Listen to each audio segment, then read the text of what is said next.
નમસ્કાર બાળકો, આજે આપણે ચેપ્ટર 3ના આયનીકરણ એન્થાલ્પી ટોપિકમાં છીએ. બહુ જ પ્રખ્યાત ટોપિક છે, બહુ જ ઇમ્પોર્ટન્ટ ટોપિક. આયનીકરણ એન્થાલ્પીને દર્શાવવાની રીતો આઈ લખાય, આઈ લખાય, ડેલ્ટા આઈએચ લખાય. 3 રીતે એને લખી શકાય છે. આયનીકરણ એન્થાલ્પી શું છે? તો કોઈ પણ વાયુરૂપ તટસ્થ પરમાણુમાંથી, વાયુરૂપ એટલા માટે કે એ એકલો હોય. વાયુ હોય ત્યારે કણો કણો વચ્ચે આકર્ષણ ઓછું લાગતું હોય, એટલે વાયુરૂપ શબ્દ વાપરવામાં આવે છે. વાયુરૂપ તટસ્થ પરમાણુમાંથી 1 મોલ ઇલેક્ટ્રોનને દૂર કરી 1 મોલ ધન આયન બનાવવા માટે આપવી પડતી ઉર્જાને આયનીકરણ એન્થાલ્પી અથવા આયનીકરણ પોટેન્શિયલ કે આયોનાઇઝેશન એન્થાલ્પી કહે છે. ઓકે, અને આ જે એન્થાલ્પી છે એમાં ઉર્જા આપવી પડે છે, એટલે આ પ્રક્રિયા ઉષ્મા શોષક પ્રક્રિયા છે. ઓકે, એકમ કયા કયા હોઈ શકે? તો એકમ મોસ્ટલી કિલો જૂલ પ્રતિ મોલ અથવા ઇલેક્ટ્રોન વોલ્ટ પ્રતિ મોલ હોય છે. બરાબર, જ્યાં 1 EV નો મતલબ થાય 1.6 ગુણ્યા 10⁻⁹ જૂલ. ઓકે, તો આ યાદ રાખવાનું રહેશે. હવે આયનીકરણ એન્થાલ્પીની અંદર કેવા કેવા MCQ આવે? તો MCQ નંબર 1 બુકનું જ છે, પણ આજે હું તમને આયનીકરણ એન્થાલ્પીની થિયરી શીખવાડીશ. પછી બીજા લેક્ચરમાં એના MCQ. બહુ ચેપ્ટર ડીપમાં છે, બહુ મજા આવે એવું છે, એટલે ઉપર છલ્લું આપણે નહીં ચલાવીએ, ડિટેલમાં જઈશું. પોઈન્ટ નંબર 1, કોઈ પણ તત્વની પ્રથમ આયનીકરણ એન્થાલ્પી કરતા એની બીજી આયનીકરણ એન્થાલ્પી અને એના કરતા ત્રીજી આયનીકરણ એન્થાલ્પી વધારે હોય. આનું શું કારણ? તો ઇલેક્ટ્રોન ધીમે ધીમે ઘટતા જાય, એટલે મેં વાત કરી હતી ગયા લેક્ચરમાં, Z એટલે પ્રોટોન ભાગ્યા ઇલેક્ટ્રોન. જેમ જેમ ઇલેક્ટ્રોન ઘટતા જાય એમ એમ છેદ ઘટતો જાય, છેદ ઘટતો જાય એટલે Z વધતો જાય, Z વધતો જાય એટલે આકર્ષણ વધતું જાય, આકર્ષણ વધતું જાય એટલે ઇલેક્ટ્રોન દૂર કરવા ઉર્જા વધારે આપવી પડે, એટલે આયનીકરણ એન્થાલ્પી વધે. એટલે કોઈ પણ પ્રશ્ન સોલ્વ કરવા માટે આ જ કોન્સેપ્ટ વાપરવાનો, પ્રોટોન બાય ઇલેક્ટ્રોન. એટલે પ્રથમ આયનીકરણ કરતા દ્વિતીય કરતા તૃતીય આયનીકરણ એન્થાલ્પી કોઈ પણ તત્વની વધારે હોય. ઓકે, હવે તમને એમ પૂછે કે 2s 2p માંથી ઇલેક્ટ્રોન દૂર કરવા ક્યાં વધુ ઉર્જા આપવી પડે? ઓકે, તો 2s માં ઉર્જા વધારે આપવી પડે 2p કરતા. તો એના માટે યાદ રાખવાનો કોન્સેપ્ટ છે કે જો n નું મૂલ્ય સમાન હોય, n નું મૂલ્ય સમાન હોય, n એટલે આગળનો આંકડો, એટલે આ આંકડો અને આ આંકડો આગળનો આંકડો, n નું મૂલ્ય સમાન હોય તો આકર્ષણનું મૂલ્ય આ રીતે આવે, SPDF. એટલે S માંથી ઇલેક્ટ્રોન દૂર કરવો મુશ્કેલ થાય. બરાબર, એટલે આ યાદ રાખજો. એટલે તમને આવો પ્રશ્ન પૂછે કે 4s 4p 4d અને 4f ક્યાંથી ઇલેક્ટ્રોન દૂર કરવા મુશ્કેલ અને ક્યાં ઉર્જા વધારે આપવી પડે? તો n નું મૂલ્ય સમાન છે, n નું મૂલ્ય સમાન હોય ત્યારે S એટલે 4s માં ઉર્જા વધારે આપવી પડે 4p કરતા, 4d કરતા અને 4f કરતા. તો કોન્સેપ્ટ નંબર 2 હું બહુ જ ડિટેલમાં જવાનો છું, તમને બહુ જ મજા આવશે આ ટોપિકની અંદર. એક એક વાત તમને પ્રોપરલી સમજાવી દઈશ. ખાલી મગજમાં એટલું રાખજો કે ઇલેક્ટ્રોન દૂર કરવા આપવી પડતી ઉર્જા, એ ઉર્જા એટલે આયનીકરણ ઉર્જા, ઉષ્મા શોષક કહેવાય. એકમ આ પણ લેવાય ને આ પણ લેવાય. જ્યાં 1 EV નો મતલબ શું એ કરી દીધું. કોઈ પણ તત્વ માટે પ્રથમ કરતા બીજી ને બીજા કરતા ત્રીજી આયનીકરણ એન્થાલ્પી વધારે હોય એનું કારણ ઝેડ છે. કારણ કે પહેલો ઇલેક્ટ્રોન દૂર થાય એટલે અહીંયા ઇલેક્ટ્રોન ઘટે, અહીંયા ઇલેક્ટ્રોન ઓર ઘટે, એટલે ઇલેક્ટ્રોન ઓછા થાય એમ છેદ નાનો થાય. છેદ જેમ જેમ નાનો થાય એમ ઝેડનું મૂલ્ય વધે એટલે આકર્ષણ વધે. આકર્ષણ વધે એટલે ઇલેક્ટ્રોન દૂર કરવા મુશ્કેલ થઈ જાય. ઓકે, પછી આપણે જોયું મુખ્ય ક્વોન્ટમ આંકનો ટોપિક. પોઈન્ટ 2 ક્લિયર મિત્રો? એકદમ સહેલું છે. ઓકે, તો થોડાક બીજા ક્રમ આપણે જોઈ લઈએ. હવે આપણે લઈએ, સ્ક્રીનશોટ લઈ લેજો. પોઈન્ટ નંબર 3, આયનીકરણ એન્થાલ્પી ચલે છે. આયનીકરણ એન્થાલ્પી ચલે છે 1 પરમાણુનું કદ. જેટલું પરમાણુનું કદ નાનું એટલું તેના પ્રોટોનને તેના ઇલેક્ટ્રોન પ્રત્યે આકર્ષણ વધારે અને એ ઇલેક્ટ્રોનને દૂર કરવો એટલો મુશ્કેલ. ઓકે, તો પરમાણુનું કદ નાનું તેમ આયનીકરણ એન્થાલ્પી વધારે. ચોથો પોઈન્ટ, આયનીકરણ એન્થાલ્પી ચલે છે ઝેડ ઇફેક્ટિવ. જેમ ઝેડ ઇફેક્ટિવ વધારે તેમ આકર્ષણ વધારે અને એમ ઉર્જા વધારે આપવી પડે. પાંચમો પોઈન્ટ, આયનીકરણ એન્થાલ્પી ચલે છે 1 શિલ્ડિંગ અસર. શિલ્ડિંગ અસર શું છે તમે જાણો છો કે બહારના કક્ષાના ઇલેક્ટ્રોન અને કેન્દ્ર વચ્ચે આકર્ષણ બળ જે લાગતું હોય એમની વચ્ચે એક કક્ષા આવી જાય. એ કક્ષાના લીધે તે પેલા ઇલેક્ટ્રોનને આકર્ષી શકતો નથી એટલી તાકાતથી, એટલે એ ઇલેક્ટ્રોન દૂર કરવો સહેલો થઈ જાય. તો શિલ્ડિંગ અસરમાં આ રીતે તમારે જોવા મળે છે. ઓકે, ધીમે ધીમે આપણે બધા પોઈન્ટ જોઈએ છીએ. છઠ્ઠો પોઈન્ટ કે અર્ધપૂર્ણ ભરાયેલી કક્ષકો માંથી ઇલેક્ટ્રોન દૂર કરવા મુશ્કેલ હોય. એટલે P3 માંથી ઇલેક્ટ્રોન દૂર કરવાનું હોય ને P4 માંથી, તો P3 માંથી મુશ્કેલ. એટલે આયનીકરણ એન્થાલ્પી P3 ની વધારે. એટલે તો કહેવાય છે કે નાઇટ્રોજનની આયનીકરણ એન્થાલ્પી ઓક્સિજન કરતા વધારે. એ રીતે ફોસ્ફરસની આયનીકરણ એન્થાલ્પી સલ્ફર કરતા વધારે. એ જ રીતે તમે D5 લો તો એની આયનીકરણ એન્થાલ્પી D6 કરતા વધારે. F7 લો તો F8 કરતા વધારે. તો આ રીતે પણ તમારે પ્રશ્નો પૂછાઈ શકે છે. ક્લિયર? સમજી શકાય છે? ઓકે, હું આજે તમને થિયરી ડિટેલમાં કરાવું છું.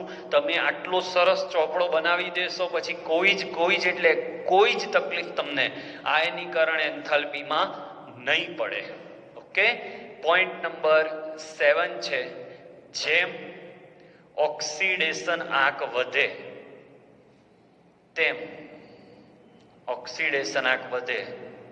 તેમ આયનીકરણ એન્થાલ્પી વધે. એ તો આગળ પણ આપણે ભણી ગયા. Fe કરતા Fe2+ અને Fe3+, તો આની આયનીકરણ એન્થાલ્પી વધારે. ઓકે, એ હમણાં આપણે ભણ્યા હતા એનું એ જ છે. એટલે આયનીકરણ એન્થાલ્પીને અસર કરતી પરિબળોની વાતો ચાલી રહી છે. હવે આટલો સ્ક્રીનશોટ લઈ લો. પછી આ જ વસ્તુ હું સમૂહ અને આવર્તમાં શીખવાડું.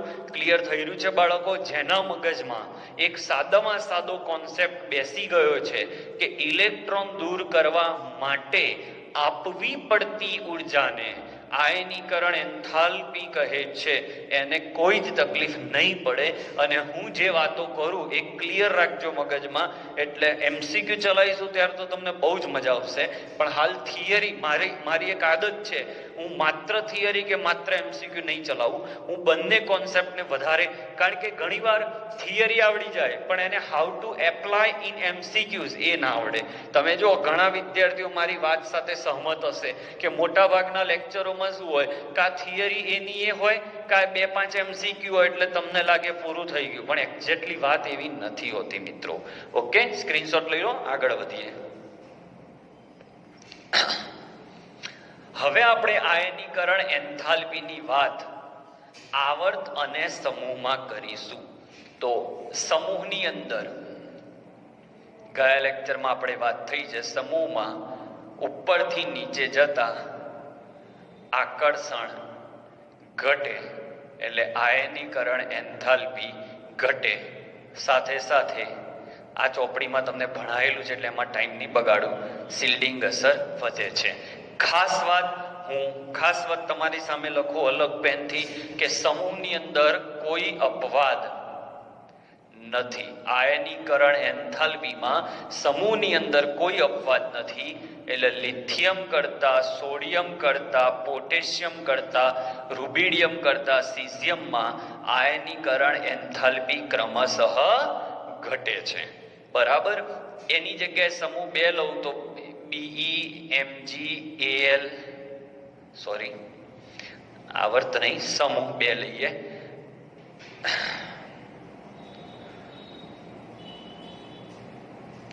આ રીતે હોય તો સમૂહમાં ઉપરથી નીચે જતા આયનીકરણ એન્થાલ્પી ઘટે. ખાસ વાત યાદ રાખજો, સમૂહમાં કોઈ જ પ્રકારનો અપવાદ નથી. હવે જો હું આવર્તની વાત કરું તો આવર્તની અંદર ક્યાંથી ક્યાં જવાતું હોય છે? ડાબેથી જમણે. તો ડાબેથી જમણે જતા આકર્ષણ વધે. બરાબર. એટલે ડેલ્ટા IH પણ વધે. આવર્તમાં ખાસ વાત યાદ રાખજો, શિલ્ડિંગ અસર ન હોય અથવા નહિવત હોય. પણ એક ખાસ વાત કહું છું, આમાં અપવાદ આવશે, 2 અપવાદ આવશે. ધારો કે હું આવર્ત 2 લઉં તો lithium, beryllium, boron, carbon, nitrogen, oxygen અને ફ્લોરિન. તો ખરેખર ડાબેથી જમણે જતા આકર્ષણ વધવાને કારણે આયનીકરણ એન્થાલ્પી વધવી જોઈએ. તો આમથી આમ જતા આયનીકરણ એન્થાલ્પી વધવી જોઈએ. આ હોવું જોઈએ. ઓકે. પરંતુ હું જે 2 રાઉન્ડ કરું એ હંમેશા યાદ રાખજો, દરેક માટે એક અહીંયા અને અહીંયા અપવાદ આવશે. શું કારણ? તો આની ઇલેક્ટ્રોન રચના 2s2 છે અને આની ઇલેક્ટ્રોન રચના 2p1 છે. તો મેં હમણાં જ કહ્યું કે s માં ઉર્જા વધારે આપવી પડે આની આગળના બોર્ડ વર્કમાં. એટલે હવે જવાબ કંઈક આવો આવે: લિથિયમ, બોરોન, બેરેલિયમ, કાર્બન એમનો એમ.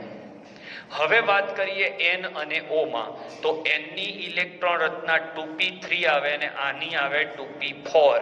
તો આ અર્ધપૂર્ણ છે, આ અર્ધપૂર્ણ નથી. એટલે ઓક્સિજન પાછળ, નાઇટ્રોજન આગળ અને fluorine as it is. Okay. આ ક્રમ હોવો જોઈએ પણ આ છે, એનું કારણ S અને P. હવે ઘણા વિદ્યાર્થીઓ મને આવો પણ પ્રશ્ન પૂછે છે કે સાહેબ અહીંયા 2s અને અહીંયા 2p છે ને, કાર્બનની છેલ્લા ઇલેક્ટ્રોન ક્યાં આવે છે? તો 2p ની અંદર. તો સાહેબ એમાં કમ્પેરિઝન કેમ ના કર્યું? તો ફરીથી બ્રહ્મ વાક્ય છે, નોંધી રાખજો. કમ્પેરિઝન ત્યારે જ થાય જ્યારે ક્રમિક સભ્ય હોય, એટલે બાજુના સભ્યમાં જ આ કોન્સેપ્ટ લાગે, એના પછીના સભ્યમાં એ નિયમ લાગતો નથી. ચલો, આવું જ તમને હવે આવર્ત 2 ની વાત કરું તો આવર્ત 2 ની અંદર, સોરી 3 ની અંદર અહીંયા આવશે. આવર્ત 3 ની અંદર sodium, magnesium, aluminium, silicon, phosphorus, sulphur અને ક્લોરીન. તો આ ઊંધું થઈ જશે, આમ આવી જશે NaAl, Mg, Si as it is, sulphur, phosphorus અને ક્લોરીન. ઓકે. કારણ ઉપર મુજબ જ. તો આવર્ત અને સમૂહની અંદર સમૂહ બહુ ઈઝી, પણ આવર્ત આવે ત્યારે આ 2 પોઈન્ટ તમારે હંમેશા યાદ રાખવાના, કારણ કે પૂછાય છે આજ. ઓકે. સ્ક્રીનશોટ લઈ લો. સ્ટોપ કરી નાખી. હવે આયનીકરણ એન્થાલ્પી વિશે આપણે આટલું બધું ભણી લીધું. તો હવે આયનીકરણ એન્થાલ્પીથી આપણને માહિતી કઈ મળે? ફરીથી કહી દઉં, આયનીકરણ એન્થાલ્પી એટલે ઇલેક્ટ્રોન દૂર કરવા માટે જરૂરી ઉર્જા. તો આયનીકરણ એન્થાલ્પી થી આપણને કઈ માહિતી મળે?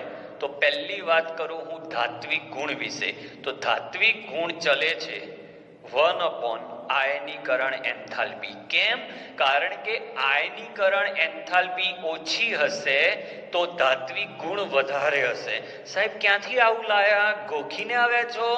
ના, આયનીકરણ એન્થાલ્પી ઓછીનો મતલબ થયો કે ઇલેક્ટ્રોન દૂર કરવા માટે ઓછી ઉર્જા આપવી પડે છે, એટલે ઇલેક્ટ્રોન સરળતાથી દૂર થાય છે. એનો મતલબ કે તે ધાતુ છે. બરાબર? એટલે ઇલેક્ટ્રોન સરળતાથી દૂર થાય તો ધાતુ. હવે આની જગ્યાએ અધાત્વિક ગુણ ચેક કરવો હોય તો અધાત્વિક ગુણ ચલે છે ડેલ્ટા IH. એટલે જેટલી આયનીકરણ એન્થાલ્પી તત્વની વધારે એટલો એ તત્વ અધાતુ કહેવાય, અને જેટલી આયનીકરણ એન્થાલ્પી એ તત્વની ઓછી એટલો એ ધાતુ કહેવાય. ઓકે, એટલે તમને એમ કે, એટલે તો કહું છું કે આ રીતે આપણે જોઈએ લિથિયમ અને કાર્બન, તો કોણ ધાતુ કોણ અધાતુ? તો આમાં ઇલેક્ટ્રોન સરળતાથી નીકળે કાર્બનની સરખામણીમાં, એટલે આ ધાતુ ગુણ કહેવાય અને આ અધાતુ ગુણ કહેવાય. એટલે જ ડાબેથી જમણે જતા યાદ કરો, આયનીકરણ એન્થાલ્પી વધે છે તેમ તેમ ધાતુ ગુણ ઘટે છે અને અધાતુ ગુણ વધે છે. એટલે ધાતુ અને અધાતુનો કોન્સેપ્ટ સમજવા માટે આયનીકરણ એન્થાલ્પી ઉપયોગી છે. MCQ પૂછાય, નીચે આપેલા 4 વિકલ્પોમાંથી કયો વિકલ્પ વધુ ધાત્વીય ગુણ દર્શાવે છે? અને આયનીકરણ એન્થાલ્પીના 4 મૂલ્યો આપ્યા હોય તો જેમાં આયનીકરણ એન્થાલ્પીનું મૂલ્ય ઓછું હોય એમાં ધાત્વીય લક્ષણ વધારે હોય. તો I think you are very much clear કે ડેલ્ટા IH જો વધારે હોય તો ધાતુ ગુણ ઓછો હોય. હું ફરીથી કહું છું, હું ગોખાવતો નથી, સમજાવું છું, એટલે તમે સમજીને મોઢે કરજો. આયનીકરણ એન્થાલ્પીનું વધુ મૂલ્ય એનો અર્થ એ થયો કે ઇલેક્ટ્રોન દૂર કરવા મુશ્કેલ, અને એ દૂર કરવા મુશ્કેલ એટલે ધાતુ ના કહેવાય, અધાતુ કહેવાય. તો ઉપયોગિતા નંબર 1 થઈ. બીજી ઉપયોગિતા આપણે લઈએ, આમ તો 2 થઈ કહેવાય, ધાત્વિક ગુણ, અધાત્વિક ગુણ. ત્રીજી ગુણ કહીએ આપણે ક્રિયાશીલતા. એટલે કોઈ પણ તત્વ ક્રિયાશીલ છે કે નહીં, તો ક્રિયાશીલતા પણ ચલે છે 1 આયનીકરણ એન્થાલ્પી. કેમ? જેટલી આયનીકરણ એન્થાલ્પી ઓછી હશે એટલો ઇલેક્ટ્રોન ઝડપથી દૂર થશે, જેટલો એ ઝડપથી દૂર થશે એટલો એ વધારે પ્રક્રિયા કરશે, એટલે ક્રિયાશીલતા ચલે છે એ. હવે ચોથો પોઈન્ટ, રિડક્શન કરતા. આ શબ્દ તમને આવડે નહીં પણ હું શીખવાડી દઉં છું. રિડક્શન કરતાનો શું મતલબ? કોઈ ધાતુ છે M, એ ઇલેક્ટ્રોન ઘુમાવે તો M+ બન્યો, તો ઇલેક્ટ્રોન ઘુમાવવું એ પ્રક્રિયાને ઓક્સિડેશન કહેવાય. શું કહેવાય બાળકો? ઓક્સિડેશન. તો આનું ઓક્સિડેશન થયું, અને જેનું ઓક્સિડેશન થાય તે રિડક્શન કરતા કહેવાય, કારણ કે એ બીજાનું રિડક્શન કરે. ઓકે, તો સમજો, જેટલી સરળતાથી ઇલેક્ટ્રોન દૂર થાય એટલું ઓક્સિડેશન વધારે થયું કહેવાય. જેટલું ઓક્સિડેશન વધારે થાય એટલો એ રિડક્શન કરતા પ્રબળ કહેવાય. તો રિડક્શન કરતાની પ્રબળતા ચલે છે 1 ઓક્સિડેશન અનુભવવું. 1 delta IH. કેમ? જેટલો ડેલ્ટા IH ઓછો એટલો ઇલેક્ટ્રોન સરળતાથી દૂર થાય. જેટલો ઇલેક્ટ્રોન સરળતાથી દૂર થાય એટલું ઓક્સિડેશન વધારે થાય, અને જેટલું ઓક્સિડેશન વધારે થાય એટલો એનો રિડક્શન કરતાની પ્રબળતા વધારે. ઓકે, રેડોક્સ ચેપ્ટરમાં આપણે શીખીશું, પણ અહીંયા ફરીથી સમજી લો, ડેલ્ટા IH ઓછો એનો મતલબ ઇલેક્ટ્રોન સરળતાથી દૂર થાય છે, એનો મતલબ ઓક્સિડેશન વધારે થાય છે, એટલે રિડક્શન કરતાની પ્રબળતા વધારે છે. અને ઓક્સિડેશન સરળતાથી થાય છે એટલે રિડક્શન ઓછું થાય છે, અને રિડક્શન ઓછું થાય તો ઓક્સિડેશન કરતાની પ્રબળતા પણ ઘટે. એટલે ઓક્સિડેશન અને રિડક્શન પ્રબળતાનો અર્થ એક જ થાય. અમુક પોઈન્ટમાં તમને તકલીફ પડશે કારણ કે અમુક બીજા ચેપ્ટરનું છે પણ અહીંયા હું શીખવાડું છું એટલે 50% તમને ખબર પડશે, 50% એ ચેપ્ટરો આવશે ત્યારે તમને યાદ આવી જશે કે સાહેબે આવું કહ્યું હતું. ઓકે, તો 4 વસ્તુ આપણને જાણવા મળી ગઈ. ધાતુ, અધાતુ, પ્રક્રિયા ક્રિયાશીલ છે કે નહીં, રિડક્શન કરતાનો સ્વભાવ. સ્ક્રીનશોટ લઈ લો. ચાલો બાળકો, બીજો એક અગત્યનો પોઈન્ટ કે અધાતુના ઓક્સાઇડ એસિડિક હોય સ્વભાવમાં અને ધાતુના ઓક્સાઇડ સ્વભાવમાં બેઝિક હોય. હવે આ શું છે ઓક્સાઇડ? અને તો હું Li, Na, K, Rb અને CS થી સમજાવું તો ઉપરથી નીચે જતા હમણાં જ શીખવાડ્યું ડેલ્ટા IH ઘટે, ધાતુ ગુણ વધે, બંને ઉલટા હોય, અધાતુ ગુણ ઘટે. હવે હું આનો ઓક્સાઇડ બનાવું તો Li2O, આનો ઓક્સાઇડ બનાવું Na2O. કેવી રીતે આ બને છે પછીના ચેપ્ટરમાં શીખવાડીશ. K2O, Rb2O અને CS2O. તો સૌથી વધારે આ ધાતુ છે તો ધાતુના ઓક્સાઇડ એસિડિક, એટલે આ સૌથી વધારે એસિડિક કહેવાય. ઓકે, તો આ તમને મેં એસિડિકતાનો ક્રમ કીધો. હવે કોઈ પૂછવા આવે ઘેર જઈને કે સાહેબ બેઝિકતાનો ક્રમ શું થાય? બેઝિકતાનો ક્રમ ઊંધો થઈ જાય. અધાતુના ઓક્સાઇડ એસિડિક, ભૂલ થઈ છે. અધાતુના ઓક્સાઇડ એસિડિક એટલે આમ આવશે. એટલે એસિડિક પ્રબળતા જેમ ધાતુ ગુણો વધે તેમ એસિડિક પ્રબળતા ઘટે છે. ઓકે, તો આ એસિડિકતા. આ જ રીતે હાઇડ્રોક્સાઇડ એટલે ઓક્સાઇડની એસિડિકતા ઘટશે કારણ કે અધાતુ ગુણ. જો ટેકનિક આપી દઉં તમને યાદ રાખવાની, શું યાદ રાખવાનું? અને અધાતુના ઓક્સાઇડ એસિડિક. એ જ રીતે હાઇડ્રોક્સાઇડ આવે LiOH, NaOH, KOH, RbOH અને CSOH. તો આમાં પણ આ જ ક્રમ આવે આ રીતે. ઓકે, તો આ બહુ ધ્યાનમાં રાખવાનો MCQ છે. ઘણા બધાનો આ પ્રોબ્લેમ હતો કે સાહેબ આ પોઈન્ટ શીખવાડજો, તો એ પોઈન્ટ આપણે શીખી લીધો છે. ઓકે, મેં ક્રમ લખ્યો એ એસિડિકતાનો છે. હવે આ જ વસ્તુ બેઝિકતા માટે પૂછે તો અમુક ઘેર પાછા આવે પણ એમને જાતે વિચારીએ, આ ક્રમ ઊંધો થઈ જાય. બેઝિકતા કે તો આ ક્રમ ઊંધો થઈ જાય. આ બેઝિકતા બસ એટલું યાદ રાખવાનું. ઘણા કન્ફ્યુઝ થઈ ગયા સાહેબ આટલું બધું મોઢે કરવાનું? બેટા કશું મોઢે નથી કરવાનું. ઉપરથી નીચે જતા ધાતુ ગુણ વધે, અધાતુ ગુણ ઘટે. તો એસિડિકતા અને બેઝિકતાની પણ આપણે ચર્ચા કરી લીધી. લઈ લો સ્ક્રીનશોટ.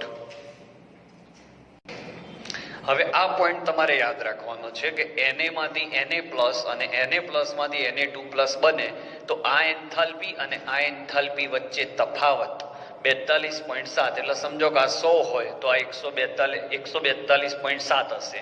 તો એ 42.7 તફાવત આવ્યો. અને જો એ તફાવત 16 કરતા વધારે હોય તો આ 16 કરતા વધારે છે તો નીચી ઓક્સિડેશન અવસ્થા સ્થાયી. તો આની અંદર 2 ઓક્સિડેશન અવસ્થા છે, Na+ અને Na2+. તો Na+ વધારે સ્થાયી એટલે તમને Na+ મળે છે, Na2+ તમે ક્યાંય જોયા નથી. તો એ પણ તમને આયનીકરણ એન્થાલ્પીથી માહિતી મળે છે. અને એ જ જગ્યાએ જો આયનીકરણ એન્થાલ્પીનો તફાવત 7.4 એટલે 11 ઇલેક્ટ્રોન વોલ્ટ કરતા ઓછો હોય તો ઊંચી ઓક્સિડેશન અવસ્થા સ્થાયી. તો Mg+ અને Mg2+ માં આ ઊંચી છે એટલે આ વધારે સ્થાયી. આઈ હોપ કે આયનીકરણ એન્થાલ્પીની અંદર તમારે હવે કોઈ જ ડાઉટ રહ્યો નહીં હોય. ઓકે, સ્ક્રીનશોટ લઈ લો. આજનો લેક્ચર આપણે અહીંયા પૂરો કરીએ છીએ.